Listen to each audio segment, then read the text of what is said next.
Last time जो है वो हमने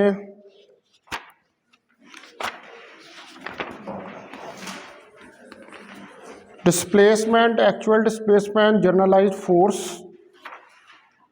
ये पढ़ लिए थे। जनरलाइज्ड फोर्स के अंदर दो रह गई थी चीज़ें, दो नोट्स रह गए थे, तो उसको पहले कंप्लीट कर लेते हैं।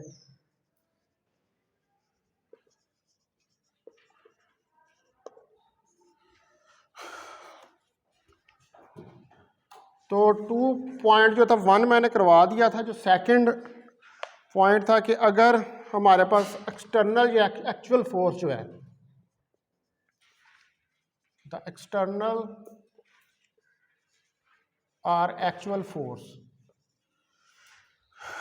Acting on the jth particle,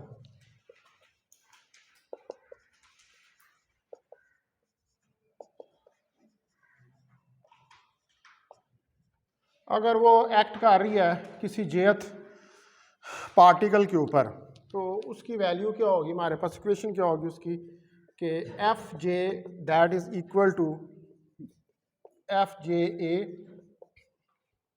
plus F J. इसको कह देंगे इक्वेशन नंबर 1 है। यहाँ पर अब वेयर एफ जे ए ये क्या है, इज ए अप्लाइड फोर्स, ये अप्लाइड फोर्स है, ठीक है। एंड एफ जे स्मॉल जो है is a force of constraint, उस कंस्ट्रेंट की फोर्स है जो उस सिस्टम के ऊपर लगा हुआ है, ठीक है। एफ जे जो है वो फोर्स ऑफ कंस्ट्रेंट है।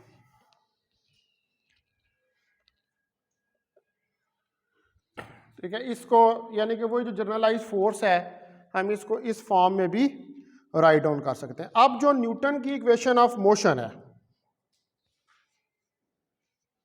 फ्रॉम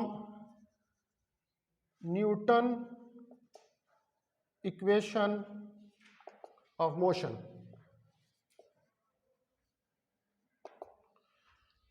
जो न्यूटन की इक्वेशन ऑफ मोशन है उसके मुताबिक एफ जे बराबर होता है पी जे डॉट के, करली P over curly T, Newton second law in terms of momentum, ठीक है। ये याद है आपको, ये वाला Newton second law in terms of momentum, F D P over D T. ये तो अगर एम जे जो है वो वेरी करता है, नहीं वेरी करता with respect to time, if M J not varies with respect to time, ठीक है, जो इस पी जे के अंदर आ रहा है, क्योंकि ये जो पी जे है एक्चुअली ये एम जे वी जे के बराबर है मोमेंटम। तो इसके अंदर ये जो एम आ रहा है अगर ये वेरी नहीं कर रहा विद रिस्पेक्ट टू टाइम, तो फिर एफ जे जो है that will be equal to M J X J double dot के बराबर होगा। फिर उसका डेरिवेटिव नहीं होगा, ठीक है, अगर वो वेरी नहीं कर रहा विद रिस्पेक्ट टू टाइम। तो अगर with respect to time vary कर रहा है तो फिर Newton second law in terms of momentum जो है वो आ जाएगा।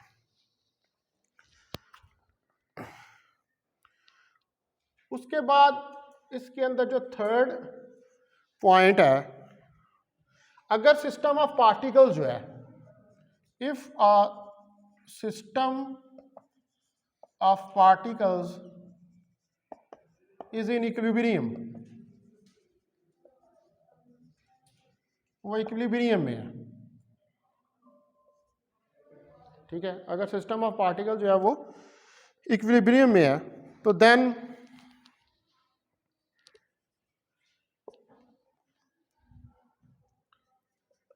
F J is equal to 0 and also summation j1 to n F J is equal to 0।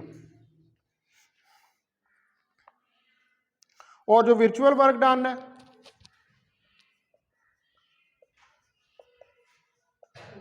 And the virtual work done that is fj dot delta xj that is equal to 0।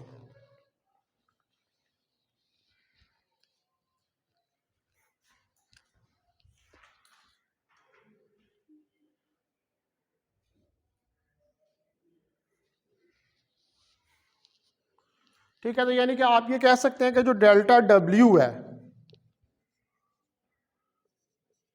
That is equal to summation J1 to N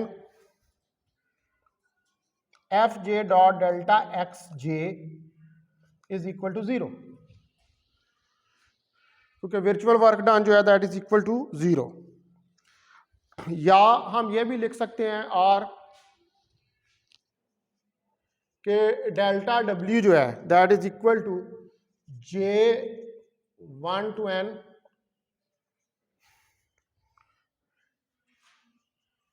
Fj plus Fj dot delta xj is equal to 0। ठीक है, तो वो force जो external भी उसके अंदर आ गया है, तो वर्चुअल वर्क डन इस केस के अंदर फिर 0 के बराबर होगा। अब इसके अंदर जो कंस्ट्रेंट है एक्चुअली, अब कंस्ट्रेंट की जो टर्म आ रही है वो कौन सी है, वो Fj है इसके अंदर, जो कंस्ट्रेंट की फोर्स को शो कर रहा है। ठीक है, तो हम ये कह सकते हैं कि कंस्ट्रेंट्स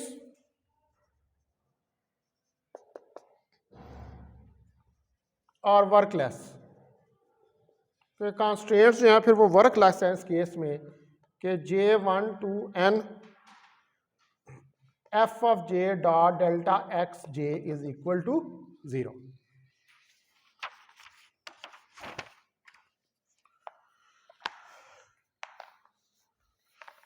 अगर वो सारा ही 0 हो जाएगा तो फिर उसमें जो, अगर आप इसको तोड़ दें तो Fj डॉट डेल्टा xj भी 0 के बराबर है और Fj डॉट डेल्टा xj भी 0, यानी कि जो कंस्ट्रेंट की भी फोर्स वहाँ पर आ रही है वो भी मीनिंगलेस हो जाएगी, that will be also equal to 0। तो ये भी 0 के बराबर जो है वो हो जाएगी। ठीक है जी, अब हमने नेक्स्ट जो चीज देखनी है वो देखनी है principal of virtual work for a system of particles. बता दो सर।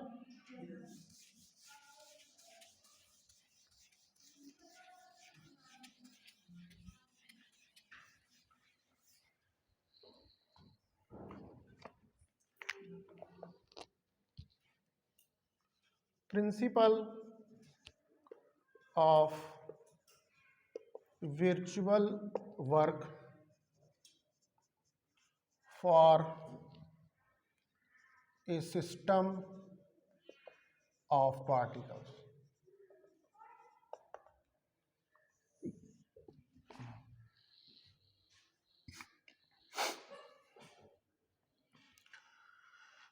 तो अब अगर हम इस प्रिंसिपल को पहले स्टेट कर लेते हैं, ठीक है, इसको डिफाइन कर लेते हैं, तो it states that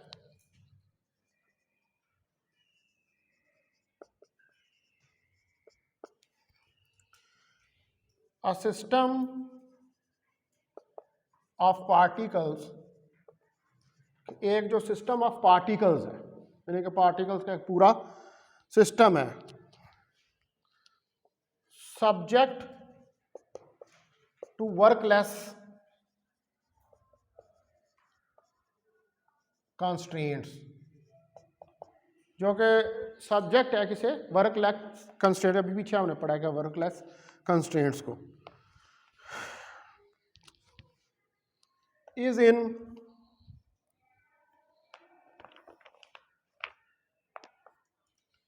in equilibrium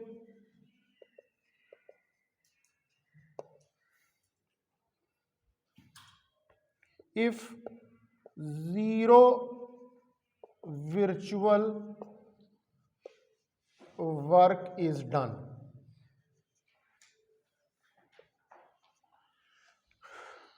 तो ये इक्विलिब्रियम है। इक्विलिब्रियम में कब होता है कि जब जितनी भी फोर्सेस एक्ट कर रही हैं उनका रिजल्टेंट सम जीरो। तो जब रिजल्टेंट सम जीरो होगा तो फिर ऑब्वियसली फिर वर्क डन भी जीरो के बराबर ही होगा इक्विलिब्रियम में।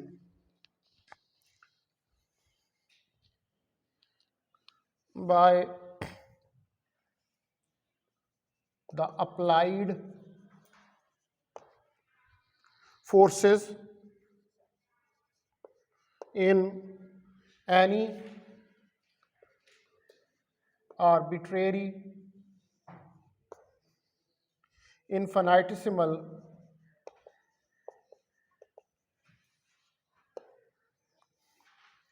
displacement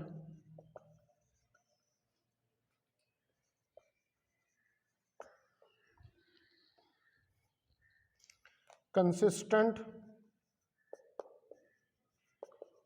with constraints।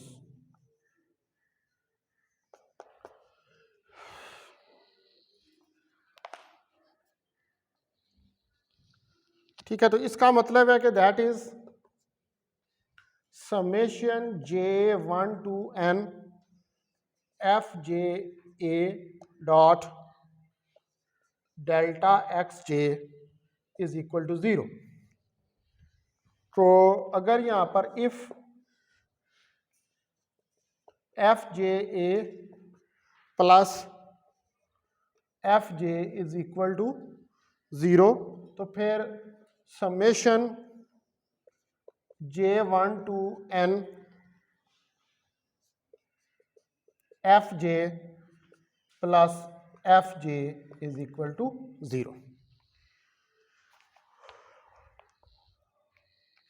ठीक है, तो इसको हम कहते हैं principle of virtual work for a system of particles.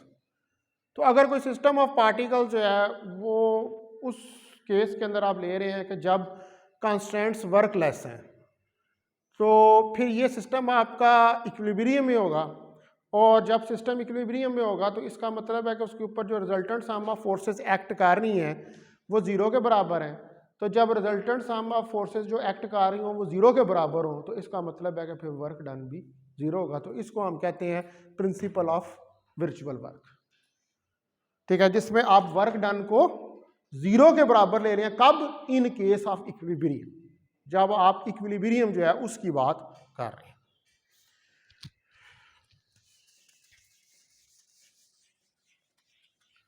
अब अगर इन टर्म्स ऑफ जर्नलाइज्ड कोऑर्डिनेट्स, ठीक है, जो आपने पढ़े हैं उसकी टर्म में इसको लिखें तो इन जर्नलाइज्ड कोऑर्डिनेट्स, तो जर्नलाइज्ड कोऑर्डिनेट्स की फॉर्म में डेल्टा W जो वर्क डन है summation J1 to n J1 to n FJA dot delta XJ is equal to summation I1 to n QIA delta QI। या आपने generalise force previous lecture के अंदर इसको calculate किया था। QI हमने जो जनरलाइज फोर्स थी उसको QI से डिनोट किया था या डिस्क्राइब किया था। ठीक है जी, तो ये जो QIA है, QIA ये जनरलाइज्ड फोर्स है और ये आपको पता है कि बराबर होती है समेशन J1 to n के F of JA करली XJ ओवर करली QI। यह हमने प्रीवियस लेक्चर के अंदर इसको ड्राइव किया था, इस जनरलाइज्ड फोर्स को। तो अब हम ये कह सकते हैं कि इस केस में भी it may be noted that, इस केस में हम ये कह सकते हैं कि if delta W is equal to 0, अगर डेल्टा W जो है वो 0 के बराबर है तो फिर जो कोएफिशिएंट हैं डेल्टा एक्स जे के,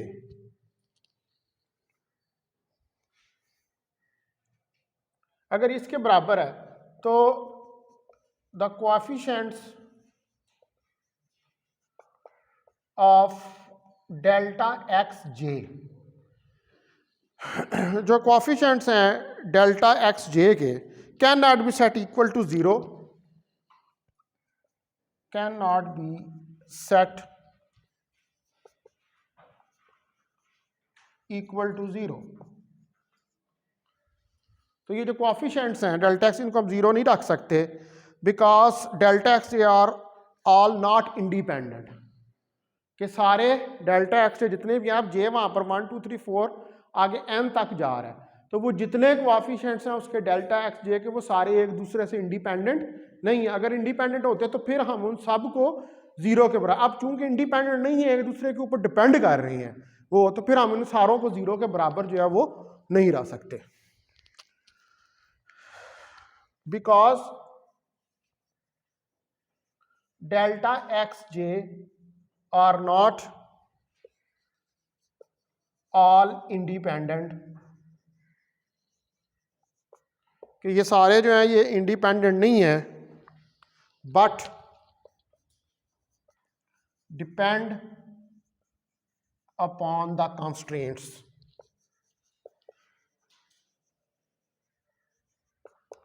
ये सारे इंडिपेंडेंट नहीं है क्योंकि इनके अंदर आप कंस्ट्रेंट को भी इन्वॉल्व कर रहे हैं।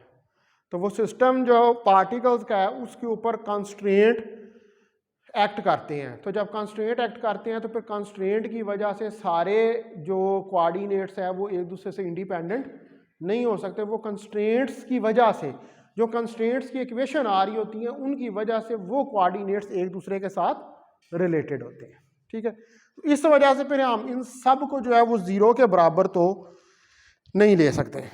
लेकिन अगर अब हमारे पास जो केस है, बट इन द केस, लेकिन अगर हमारे पास जो केस है of delta W is equal to zero, अगर डेल्टा डब्ल्यू जीरो के बराबर है तो क्यू आई ए, ये जनरलाइज्ड फोर्स है,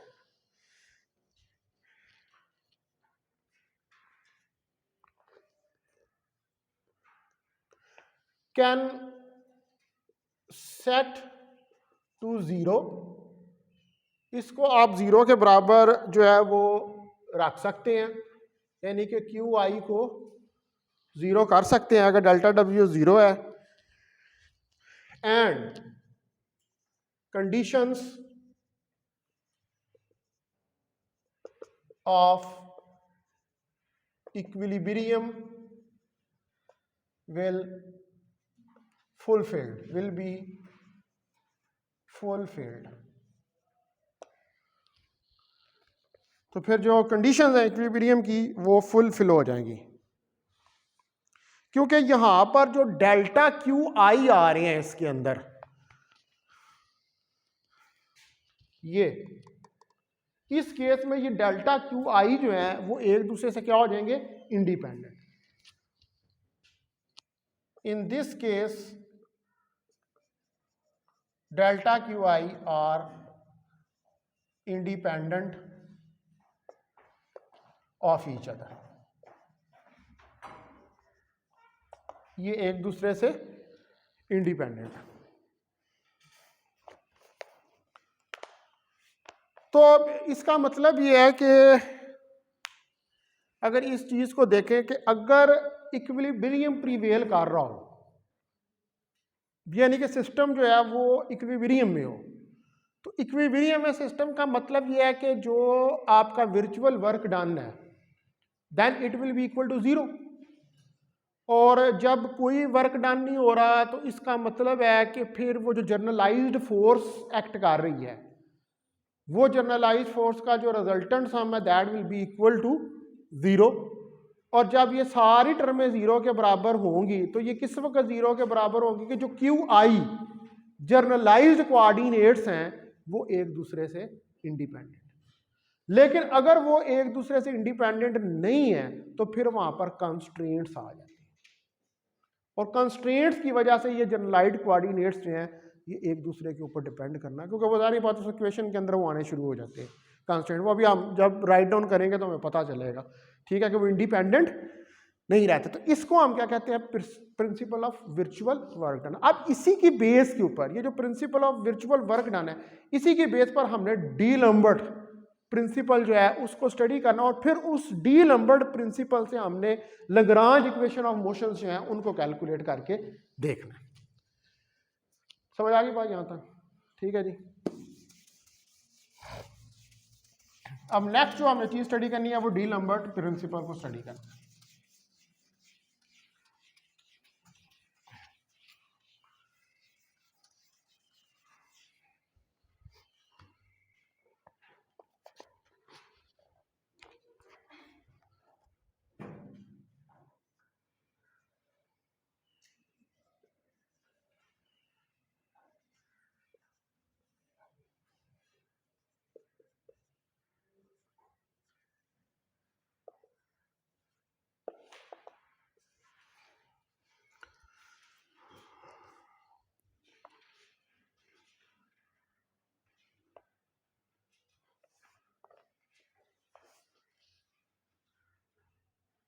अच्छा, अब जो प्रिंसिपल ऑफ वर्चुअल वर्क है ये डील करता है स्टैटिक्स के साथ, ठीक है, यानी कि जब इक्विलिब्रियम के अंदर सिस्टम होता है।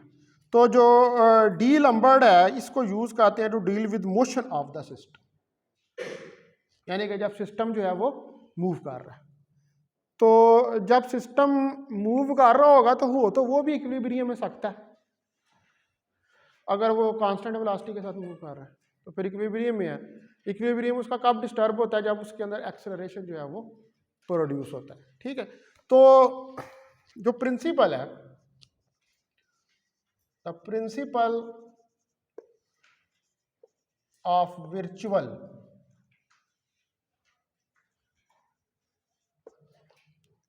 वर्क डील्स विद स्टैटिक्स, ये स्टैटिक्स के साथ डील करता है। बट डी लैम्बर्ट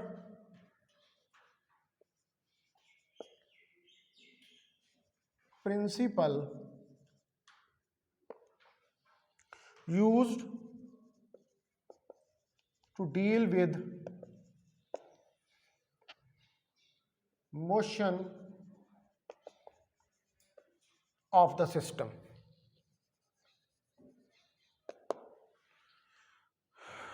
तो ये किससे डील करता है, with the motion of the system, system की मोशन से जो है वो डील करता है। तो ये प्रिंसिपल जो है इसको हम मैथमेटिकली कैसे लिख सकते हैं, द प्रिंसिपल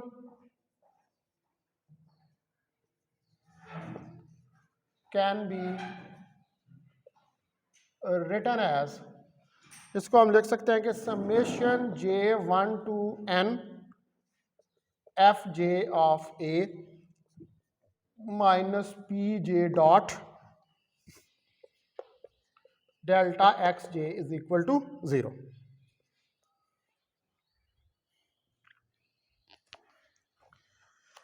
ये हमारे पास अब आ गया। अब इसको आप देखें तो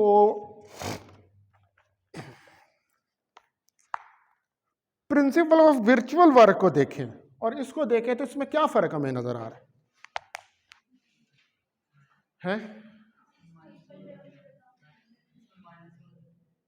क्या माइनस हो रहा है? क्या चीज माइनस हो रही है?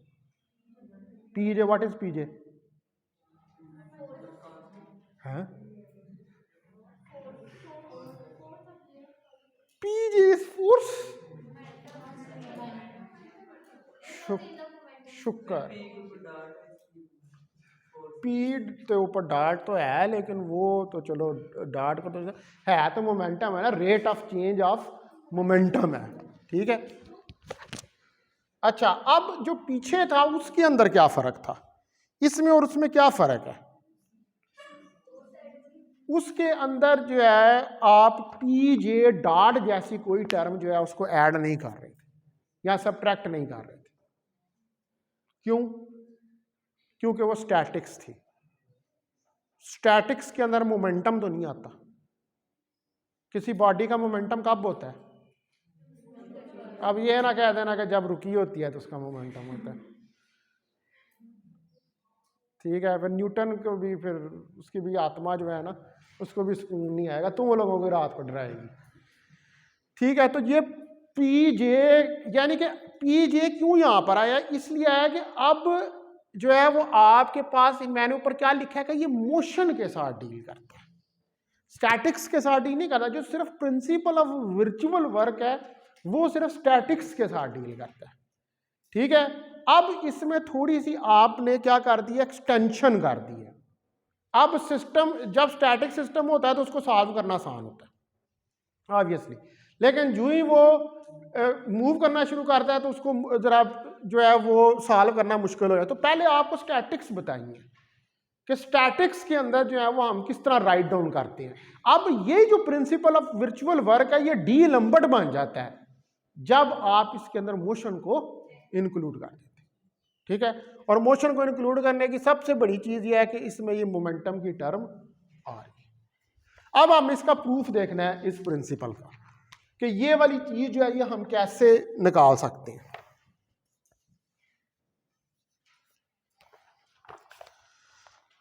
तो कंसिडर करें एक system of particles, consider a system of particles. आपके पास एक सिस्टम ऑफ पार्टिकल्स है। Let X J be the position vector. X J जो है वो एक पोजीशन वेक्टर है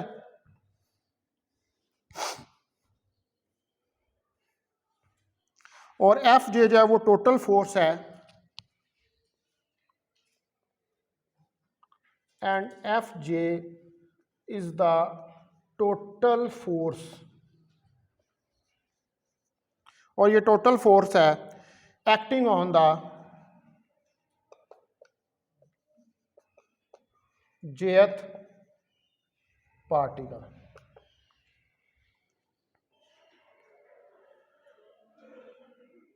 जो jth पार्टिकल के ऊपर एक्ट कर रही है। तो इसका मतलब है कि जो एफ जे है, फिर इसको हम लिख सकते हैं F J is equal to F J A plus F J. अब एफ जिसमें equation of force of constraint है और जो एफ जे ए है वो क्या है, वो अप्लाइड फोर्स है। ठीक है, तो F J it is a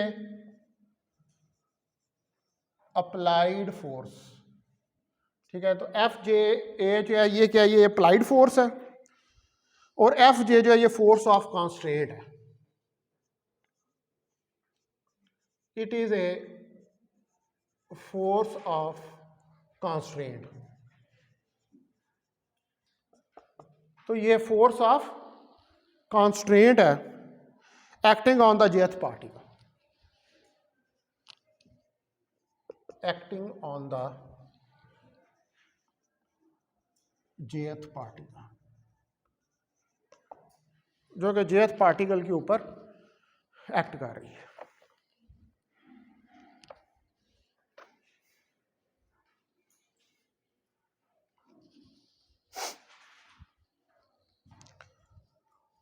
अब जो न्यूटन इक्वेशन ऑफ मोशन है इसको बता दूं।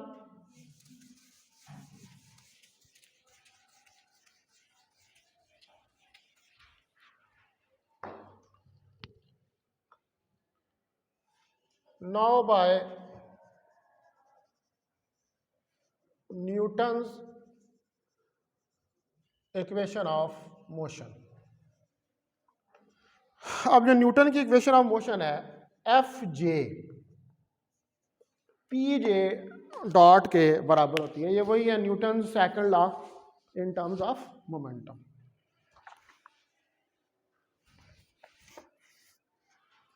तो इसको आप राइट डाउन कर सकते हैं कि F J minus P J dot that is equal to 0। तो इस इक्वेशन को आप क्या दें, इक्वेशन नंबर 2। और इससे पहले मैंने इक्वेशन जो राइट डाउन की थी ना, ये वाली F J is equal to F J A plus F J, ये वाली इसको इक्वेशन नंबर 1 का नाम दे रहे हैं। ठीक है, इसको इक्वेशन नंबर 1 कह दें और इसको इक्वेशन नंबर देना। तो ये इक्वेशन अब क्या शो कर रही है, दिस इक्वेशन शोज, ये इक्वेशन ये शो कर रही है कि जो डायनामिकल सिस्टम है that the dynamical system is in equilibrium, कि जो डायनामिकल सिस्टम है वो इक्विलिब्रियम के अंदर है, under the action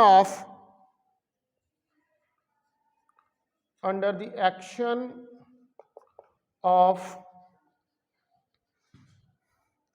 external slash actual force, external या एक्चुअल फोर्स के अंडर है एफ जे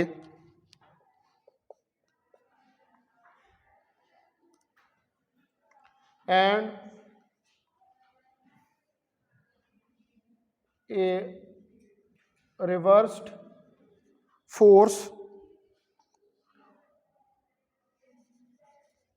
effective force minus P J dot. ठीक है, और इसको हम क्या कहते हैं, आल्सो कॉल्ड काइनेटिक रिएक्शन, और इसको काइनेटिक रिएक्शन जो है उसका नाम भी देते हैं पी जे डॉट माइनस, तो ये रिवर्स हो रहा है ना, माइनस हो रहा है उसके अंदर से।